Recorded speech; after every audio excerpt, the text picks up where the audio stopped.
Hey everybody, we are Martin, Robert, and Francis, and this is Snakes and Otters, a pointless discussion of eternal questions. Get ready, we're about to live in your head rent-free. Hey everybody, welcome back to Snakes and Otters. This is episode 62. I am Martin. I'm Robert. And I'm Francis. And this episode, guys, is a Hoopajoob. Hoopajoob! Hoopajoob. So this is a particularly silly Hoopajoob. This one is cereal is not a soup and bad food ideas. So there's a history to this, a starting place to this, listeners, and I'm going to turn it over to Robert and let him kick us off with this story. It's quite something. Okay, so I could just tell the is cereal a soup discussion that went on at my workplace, but really I have got to set the stage for this. So where I work, which I shall not name obviously, there is often, pre-lockdown obviously, weird discussions. The first one I noticed was not long after my teammate and I moved into the setting where the rest of this larger team that we really didn't do anything with them, but we were moved in with the rest of them because they all had the same manager. And I don't know, maybe a month into being there, I listened to the other side of the cube, because yes, I'm in a cube farm, how depressing, is a discussion with one of the guys who is from overseas, because we had lots of different contractors and what have you that were here for a little while and left and so on. And it just happened this one was from overseas. And they were arguing about whether or not the $6 million man could hold a helicopter down with his bionic strength. Now, at first it started out as a half-serious discussion until somebody came to their senses and pointed out the illogic in this. But the guy who was from overseas, I kid you not, they spent an hour trying to convince him that it was impossible for the $6 million man to use only his strength, his bionic arms and legs, to hold down the helicopter. Finally, somebody who had their senses about them said, well, the helicopter is going to pick up his weight. I mean, unless he's using his arms and legs to anchor on something, that's not going to happen. So this guy argued for an hour, and finally they just gave up trying to convince him. That is the best prototypical story of how these discussions go. So one day, a few years later, came back from somewhere, because I think I'd gone out to lunch, or maybe the discussion had gone, as I had missed the first part of it, unfortunately.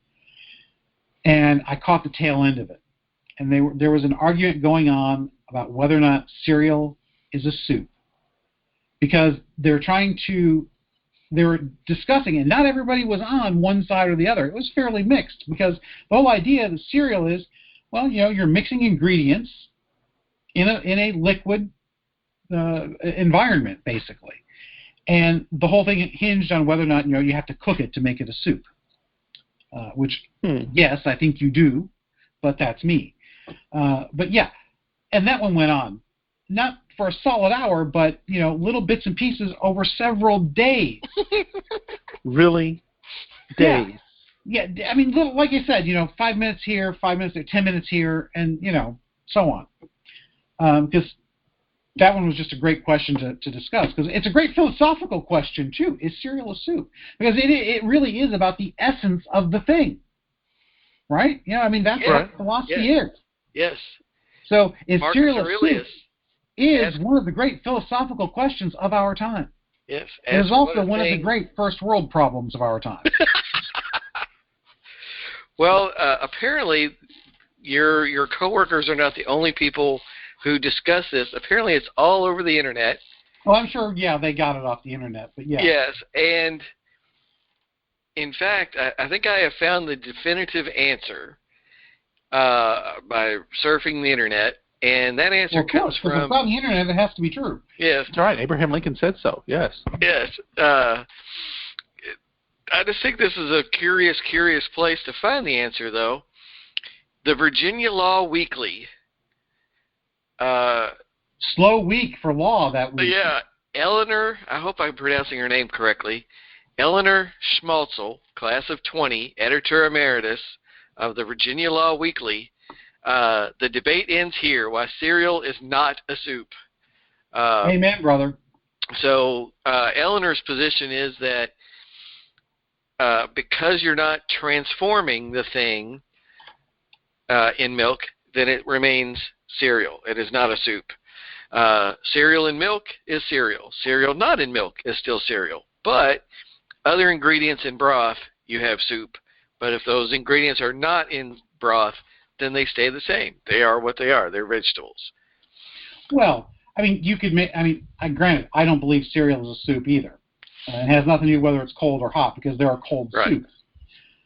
But if you add no spices, if you do no heating to properly mix those ingredients together, because the cereal does change, it gets soggy, right?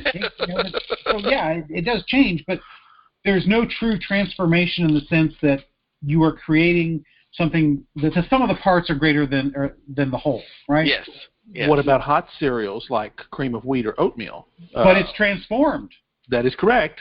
They would be transformed. Would they not be soups? No, they are no longer soups. Well, and I think with things like oatmeal, pardon? They're too thick. They're not viscous, and they're too viscous.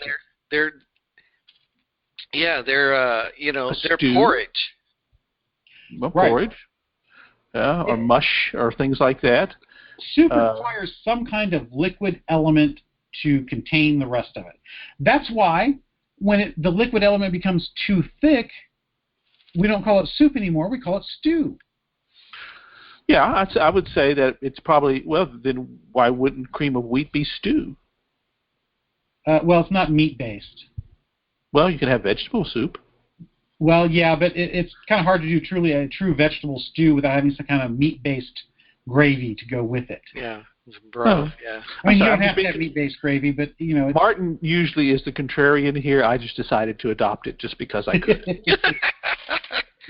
Well, you keep us on our toes. You know, we got to debate that. Well, if we're arguing semantics, and that's what we're arguing is semantics, why not make it difficult? Come on, let's give our listeners a real challenge to think something through here, and see where we can go with that. But I think you're right. All I know is this whole concept is making me hungry. We need a snack to go with our bourbon. Well, yeah, you're exactly right. A really good beef stew. You know, Dinty Moore beef stew is still some of the best you can get. It's still always good.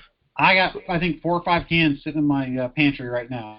I like to throw a can for lunch. I like to throw a can of tomatoes in it just to make it go a little further, add a little bit to it. That's all I need. It's good stuff. Bread on the side's nice. Where does that leave chili, though? We're going to do a whole episode on chili. Well, chili is, you could make the argument that chili is a type of soup. Yeah, usually it is. Or a stew. Or a stew. Well, it depends on how thick it is. Because it can be either. It can be very liquidy, or it can be very not. We've all had it both ways. Right. I prefer mine a little bit more liquidy. I don't like it completely, But chili dry. being primarily a meat-based concoction. There's going to be some beans, sometimes some onions, some other things, but it is primarily a protein-based concoction, because even the beans are really essentially a type of protein. Yeah, even vegetarian chili is still, which, I mean, I can't even believe I'm putting those two words together. But honestly, I don't believe in vegetarian chili. I think that's a lie. I've tried it at some of these chili cook-offs, and it's I believe people make something that they call vegetarian chili. Well, yeah, it's right. I just don't think it's chili. Agreed. It's always poorer, even if it's well prepared. It's still poor without the meat. It's just I don't know, like something missing. To me is not really a stew. It's a stew, but it's not. To me, it's not really a stew. To me, stew has to have meat. Well, I'm totally with you on that one. I really I know our vegan and vegetarian listeners out there are probably throwing things at us metaphorically at this point, but that's the beauty of the Hoopajoob. It can be whatever we want it to be. Yes. So, but I think chili is kind of a category unto its own because of that. I like that. I like that idea. Just don't put it into a box. Let it be what it is. Yeah, because when you think of chili, you think of a fairly narrow range of things that are all very similar. When you say stew, and they also a narrow range of fairly similar stuff. Mm-hmm. whether it's fish stew, beef stew, pork stew, Brunswick stew, whatever. Shepherd's pie, or not shepherd's pie, cottage pie, which is beef stew in a bread bowl, basically. Yeah. Yeah. All right. Well, we'll leave all the discussions about whether or not you put noodles in chili for our chili episode. Absolutely, because that could take us down a real rabbit hole. Yes. How about haggis? Oh, the Scotsman himself has to bring up the haggis, of course. Now, haggis is whether or not it's a bad idea? Well, you can't even get haggis, real haggis here. Am I right on that? It's not. You cannot import it. Nobody lets you make it. You would have to make it on your own in Scotland. Because it's regulated. The genuine ingredients include organs, and they don't generally let you import organ meat much. But yeah, I mean, the whole point of it was, well, I got these sheep here, we better make them last. Yeah, well, that's correct. Yeah, well, you waste nothing. I mean, that's basic animal husbandry. When you slaughter an animal, you use every single possible thing that you can make. You do chop up the organs, add in some oats and spices to make it palatable, and steam it in the stomach for a really long time. Yeah, I don't know that you can steam it long enough to make me want to have it. I have never had it. I know of it, of course, because we've talked about it, but I have never had it. Martin, have you ever actually had it? No. You can get some faux haggis, I understand. Yeah, something you can get kind of appropriate. I mean, it's kind of it's a commercially available simulation. I know there's no way to say this kindly. Yeah, but I mean, you can mix meat with oats and maybe like mustard or barbecue sauce or something like that, and find a vessel for steaming it without a stomach. But I guess it's a sausage then, since it's in a casing. Well, that's it. Yeah, I mean that's why I've always thought of haggis is essentially it's kind of like a sausage, even though a stomach is kind of a thick sausage casing. Well, what's different about it is you've got oats and barley in it. You don't usually have those in most sausages. I don't believe. Well, there's filler in a lot of sausages. Yeah. Well, yeah, there's a rabbit hole for us to go down if we want to do. There's parts and parts. Yeah. Well, waste not, want not. I'm sure there's some truth to that. We don't want to. If we're going to take the time, we might as well make sure. We want to talk about things that are just bad ideas. Part of that's cultural. For instance, monkey brains, chilled monkey brains. Not doing it. Not going to happen. I'm sorry, not going to happen. No. I know. Indiana Jones says it tastes like ice cream, but no thanks. Exactly. Nope, not going to do it. Not my thing. And all these people on the internet trying to get us to eat bugs. Stop it. Yeah, I mean, we're not eating bugs. If a zombie apocalypse comes, and my choice is starvation or bugs, okay, maybe we'll talk. Depends on the bug. Depends on how hungry I am. How long it's been since all the canned food has expired.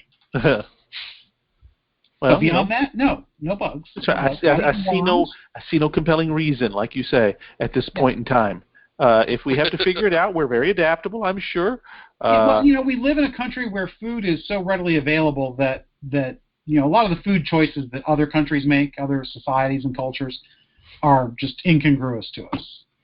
Well, I remember when they had the China Olympics not long ago, and they went through some of the markets there, and you got scorpion on a stick and things like that, and I'm thinking, why? Why do you want that? I understand you don't. That's a delicacy or something. Bat. Why are we eating bat?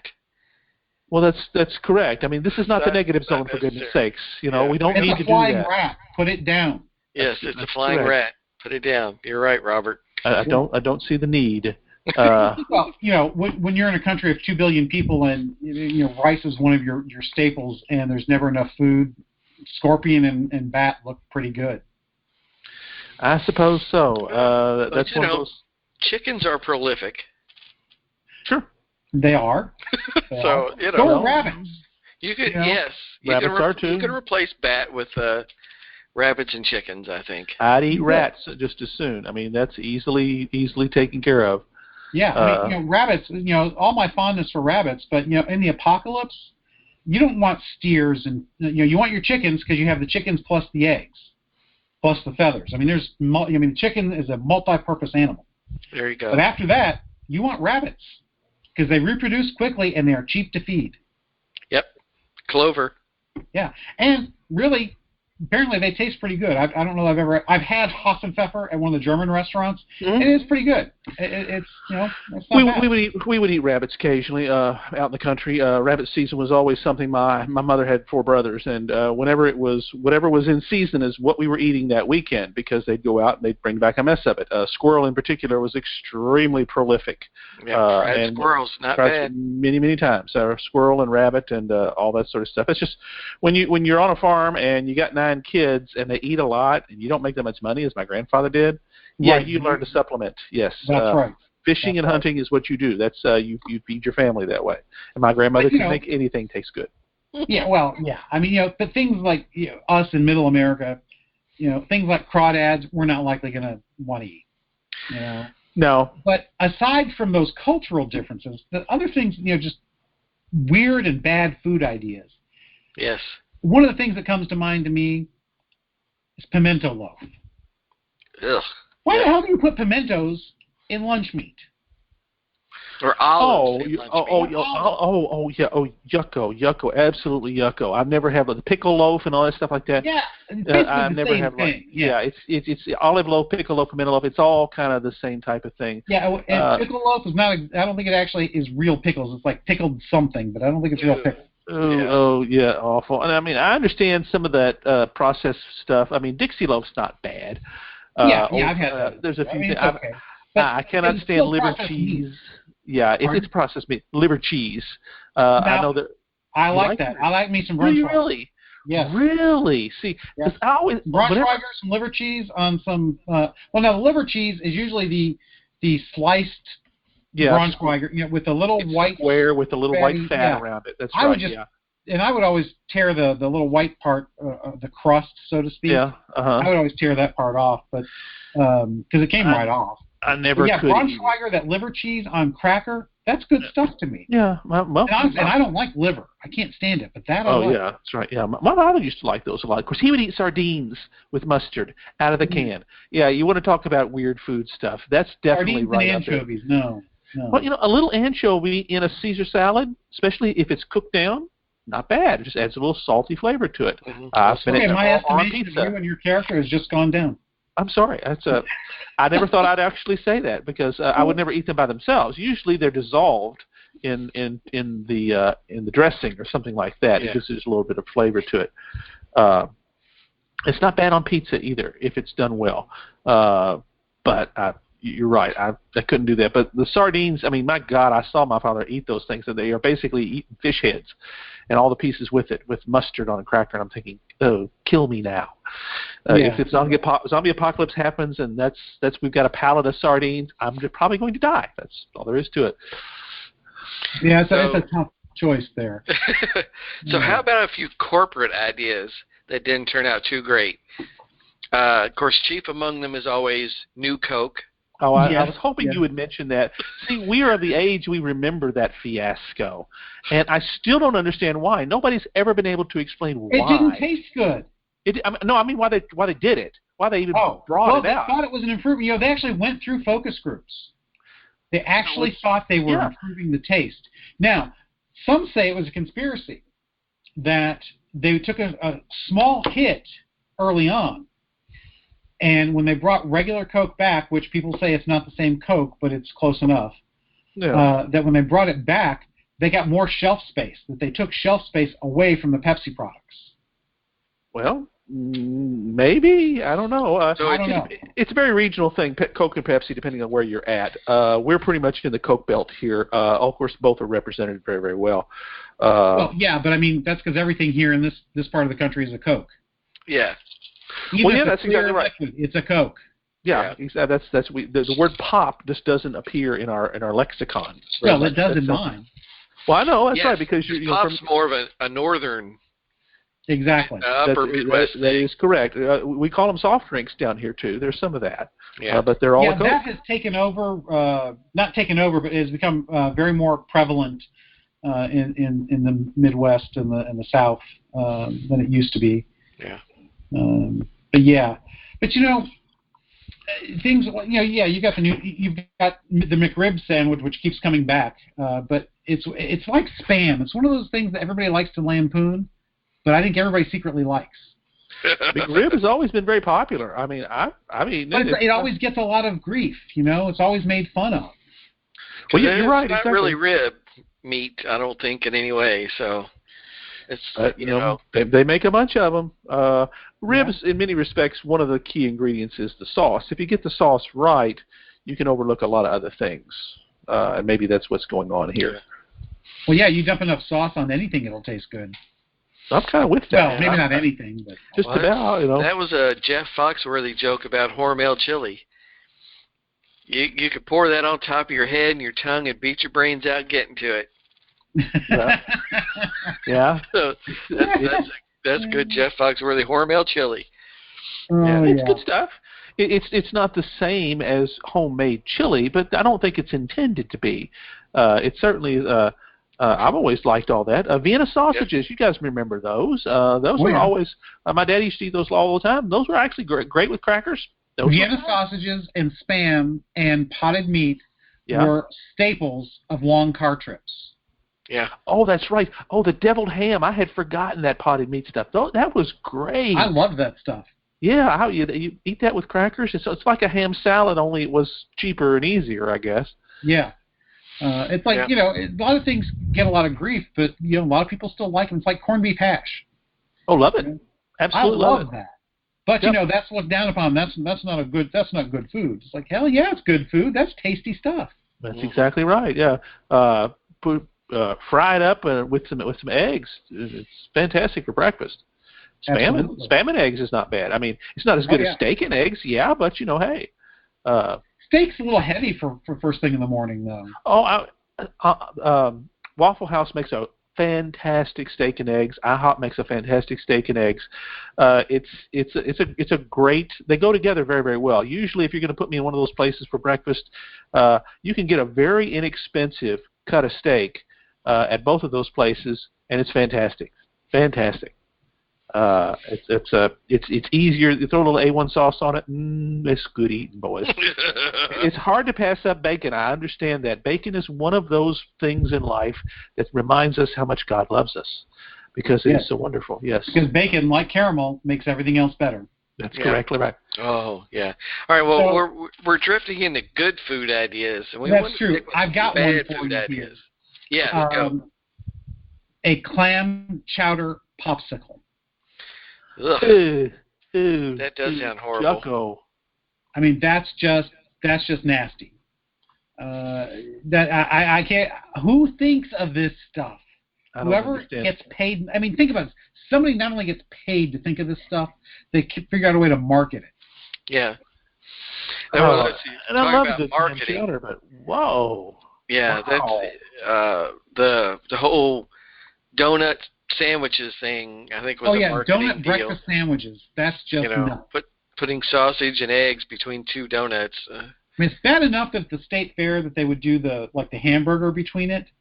Yeah. But when you start talking about sausage and eggs and bacon, no, that some things just don't mix. Just because you can do a thing does not mean that you should. That's basic moral theology right there. That's right. This is a great example of that. So how about a couple more corporate ideas that didn't work out? Yeah. One that I found humorous, green ketchup. I remember hearing about that. Yeah, why? Why would you do that? Yeah, blue and purple and green ketchup, artificially colored squirt bottles of ketchup that were in colors and some other than marketing red. Genius made how much money a year? Well, I think that was done for like a St. Patty's Day kind of a promotion.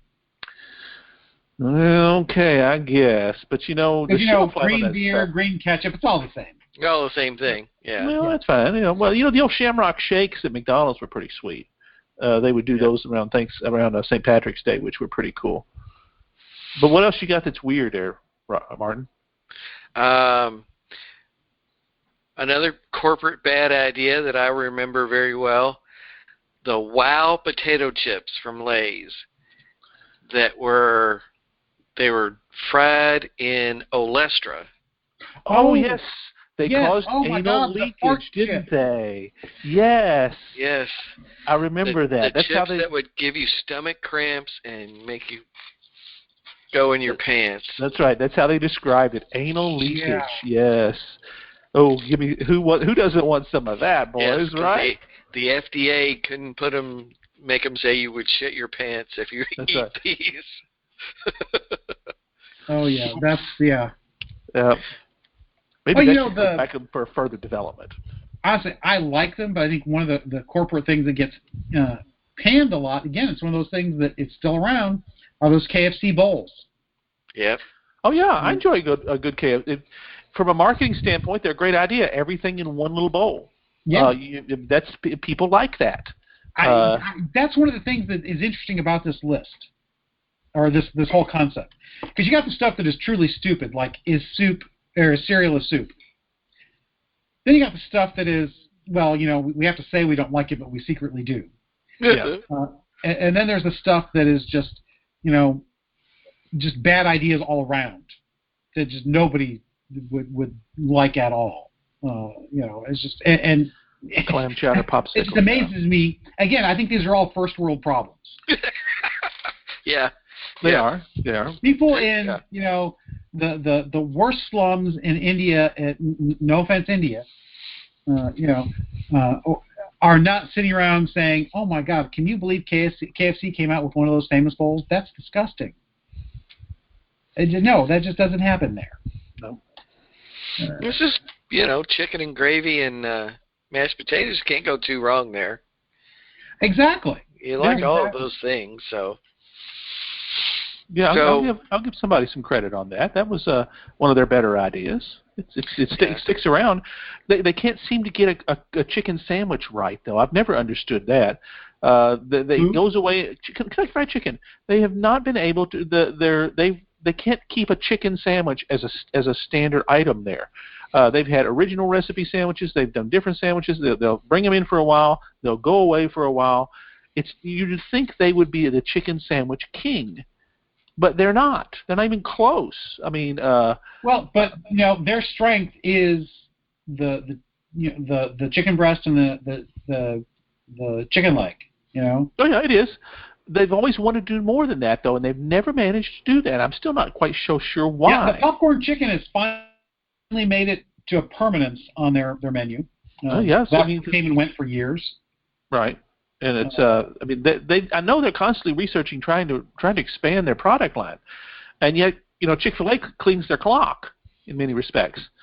Although don't get me started on Popeyes because they should have known better. There's a corporate problem gone wrong. How do you introduce a new chicken sandwich and you don't have the bread to actually sell it? Go figure this one out. And one of those genius guerrilla marketing things like New Coke. It's like, yeah, we know it's a disaster. Guess what? We're in the news every day, aren't we? Exactly. You sound like Madonna. I mean, any publicity is good publicity. Doesn't really matter. Yeah. Well, you know, they actually made somebody in their marketing department. I hope they got fired. Not that I want anybody to lose their job, but come on, let's not be stupid. Said, let's do a promotion. Bring your own bread, and we'll put it on there for you. Seriously, and of course they are absolutely lampooned out the door. It doesn't last very long. If it lasts a few days, that's all. That's a production mistake for the most part. That is exactly right. And I'm sorry, they should have known better. They've got the economies of scale. They're a large enough corporation. They should know how to do this. That's true. But you know, that's kind of the thing. With a lot of these bad food ideas, you could say that they should have known better. Yeah, how do you? I mean, I know that these things are focus group tested. Maybe there's the problem. I think the better way to do it is like, and McDonald's has been famous for doing things like this. They'll roll it out in a limited area, and then they'll see just exactly what it really is like, as opposed to let's do this in a laboratory in a controlled environment. I don't know. So, in addition to products that actually make it to the stores, there's also recipes that that will be put out that help to market the core product. And Martin brought this up, and I hate to steal your thunder, brought this up on the show prep. It is the Spam and Limas recipe.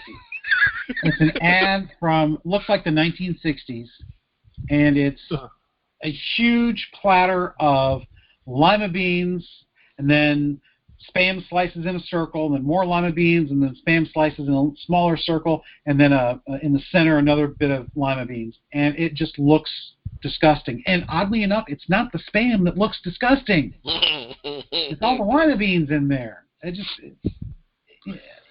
Again, different time, because this is probably a good thing to point out, good opportunity. The foods that we eat are far more limited and homogeneous today than they were 50 years ago. Yeah. As more and more control of what is on the shelves is consolidated into something like a half dozen major food manufacturers, the actual number of choices has severely dropped. Because again, the less the competition, the less choices you have. And it's true not just in like processed foods. It's true in terms of the vegetables and the cuts of meats that you see.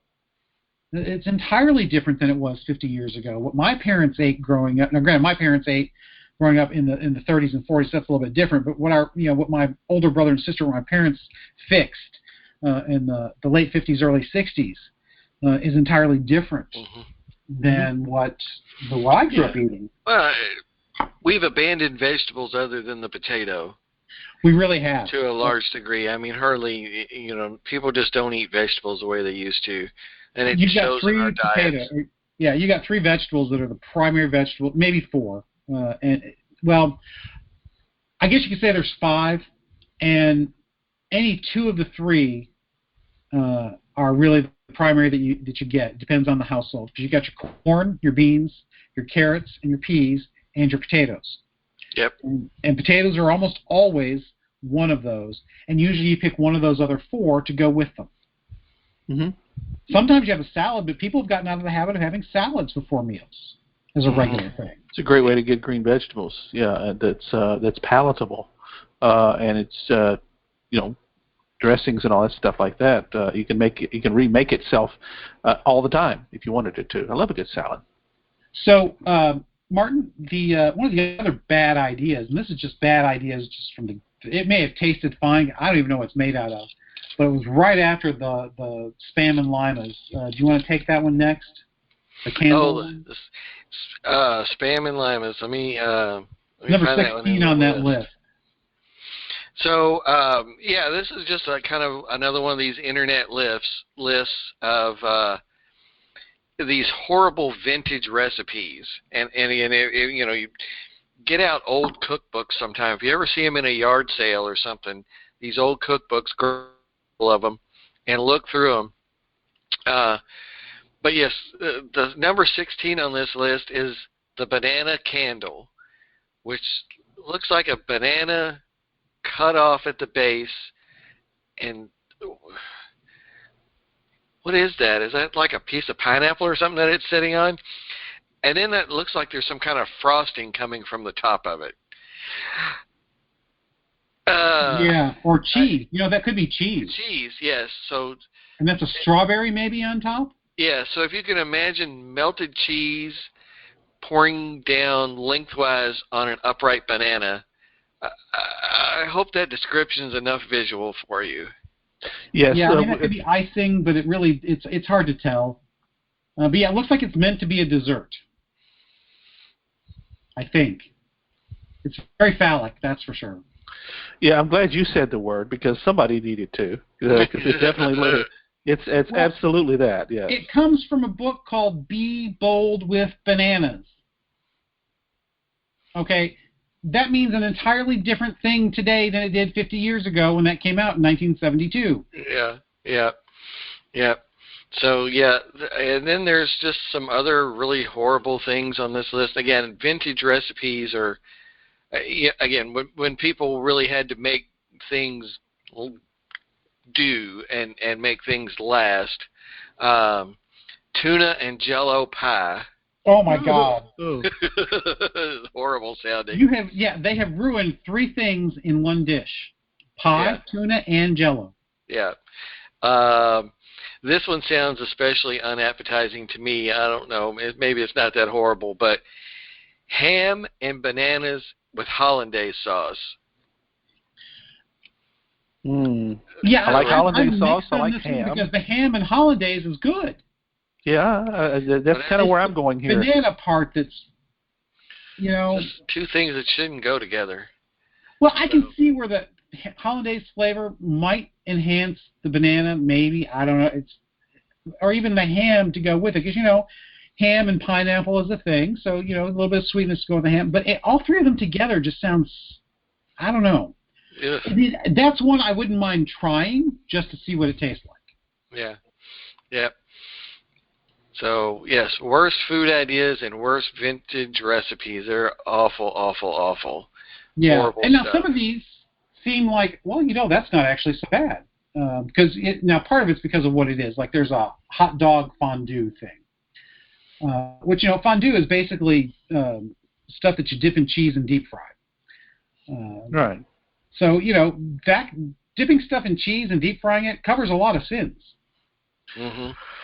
Yeah, I can see that. Yeah, you can fix all sorts of things with a little deep frying.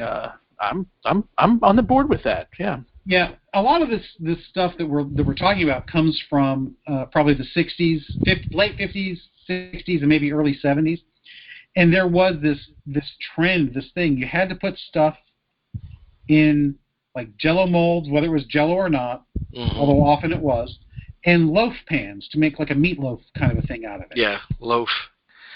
Make a loaf out of anything. I sort of get, because it's a one thing. Once you get it together, you just put one thing in the oven and cook it, and you got a few sides to go with it. But so it's sort of, I understand the appeal, but on the other hand, some of the things that go with it are just, I just don't really get. Failures. That seems to be the word that comes to mind on this. Yes, cup steak puddings. That one really just, I'm having a hard time wrapping my brain around those three things together. It kind of looks like a meat dumpling kind of a thing, like meat in a some kind of doughy covering, almost like a pot sticker kind of a thing, only a lot gooier. But it apparently put into a pudding dish. I don't know. But it's just, it's like Shudder, It's just one of those where that hole just comes all the way up through. Yeah. Well, now the liver sausage pineapple is pretty disgusting too. Yep. Interesting presentation. But this is one that's got olives and liver, and it looks like there's like some kind of little sandwiches. Now. The appetizers, you have a cheese, what looks like, I'm guessing, an olive. Well, no, you know what? Maybe that's not. I can't tell. Can you tell what that is? Is that an olive? I could not tell. But it's something that's cut in half, so it's got a little center scoop and something red inside, which is what made me think of an olive. But it's probably not, because there's a pretzel stuck in that, so that makes it into an appetizer, basically. It's just, trying to dress up liver is not going to work. It's not going to work. No. Not going to work. No, it's still yucky. So, listeners, I would like to hear if anybody else has any bad food ideas. They should send that to us on Twitter or our email ad, which is snakesandotterspodcast@gmail.com, and Twitter and all of our social media is Snakes and Otters or Snakes and Otters Podcast. I think is it Snakes and Otters Podcast everywhere, or because I think we might have Snakes and Otters in one place. Yeah, it's the email is snakesandotterspodcast@gmail.com. But most of the rest of it, everything else is Snakes and Otters. Okay, yeah. Okay, I did it the other way around. You will find us in all the social media if you just put in Snakes and Otters. Yeah, whatever your choice of communicating with us, let us know what your quote unquote favorite bad food idea is, or your favorite food controversy, like the soup and salad. Is soup or is cereal a soup? So those are all some very, very bad ideas for things that'll ruin food. So yeah. Now, one other thing. Now, this doesn't necessarily ruin food, but this is a controversy that nobody seems to care about, and I do. Darn it. Let's hear it, Robert. Bring it on. So we all know pie is up here. Everything Yes. else is down here. Pie is at Yes. the top of the list. That's right. Yes. Everything is subordinate to pie. That's why that one pie idea was just so bad. But what was it, tuna jello pie? Ugh. Yes. But my favorite pie is called a cake. Cheesecake is a pie. Cheesecake is a pie. But they call it a cake. I don't like that. Because if it has a crust, huh? if it has a crust, it's a pie. That's right. Has a crust. It has a filling. There's no bread-like interior that makes it a cake, you know. Not made with flour and sugar and milk and what have you, which makes it perfectly good for breakfast, even though we're not supposed to talk about Bill Cosby funny stuff anymore. Oh. But that was a great bit. Talk about a good breakfast. Mm-hmm. Now, my grandmother had German roots and a good cheese kuchen. There was a bakery up the street from where I grew up that made awesome ones, and I loved them. What was it? A kuchen. Yeah, it's kuchen. Yeah, it's a German pastry. It's not strudel. It's its own thing. Yeah, it's like cheesecake, but not as sweet.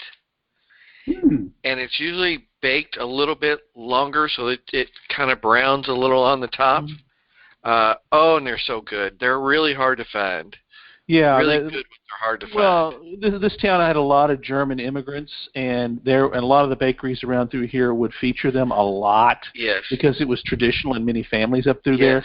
Whereas when you get further south, where I'm from, no, there's none of that. So it was kind of first time I heard of it was what? What do you mean? Yeah, what's a kuchen? It's German. The little bakery was called Bruggensmith's. Still remember, it's not there anymore, but Bruggensmith's Bakery on Dixie Highway made awesome cheese kuchens. Well, that sounds pretty good. Great. As if I haven't been made hungry enough already. Yeah. Now I've got kuchen to dream about tonight. Yeah, and the crust was not like graham cracker, like a cheesecake. It was more like a You're just making it worse. Real, pastry type crust. So, of course, soft and flaky and buttery. Oh my goodness. Yep. And of course, I can't touch them anymore because dairy tears me up. But they were so good. sad for you. I know. Yeah. You can dream, though. Perhaps there is a non-offensive kuchen out there. Listeners, please let us know. Yeah, maybe somebody makes one with almond milk or something. So that's a good food idea, not a bad food idea. Well, we got to end on an up note with cheesecake and kuchen. Agreed. That's correct. Yeah, it doesn't get much better than that.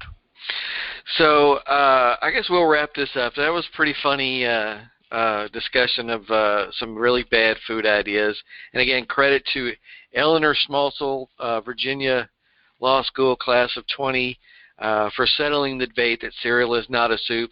I'm with you, Eleanor, and so is Snakes and Otters. That's right. So, Francis, buddy, what is up on next episode? We're back to history again, and we're going to finish out our Civil War series. This is Martin. You're the one that wanted the last lay on this one, as it were. Yeah. We're going to finish out our discussion of all that great stuff that went on in 1863 with Vicksburg. In many respects, the crowning achievement, the death knell of the Confederacy. Many people have said it was the part that changed everything because it brought Grant into his full ascendancy. And cut the Confederacy in half. All of a sudden, a lot of things changed with that. We're going to do a deep dive and analysis of exactly why this was important, exactly what happened, and what it would mean for the future, in many respects for the future of the United States, because of Grant's ascendancy changed everything. Join us next time. Awesome. Thanks for being with us here every week at Snakes and Otters, a pointless discussion of eternal questions. Be sure to spread the word on your social media accounts. Follow us and retweet us. We are on Instagram and on Twitter at Snakes and Otters. Let your friends know that they can find us on Podbean, Spotify, Stitcher, iHeartRadio, Apple Podcasts, and on YouTube.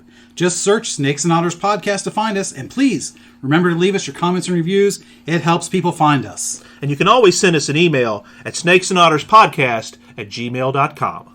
I'm Martin. I'm Robert. And I'm Francis. Catch us next week. Same snake time, same otter channel.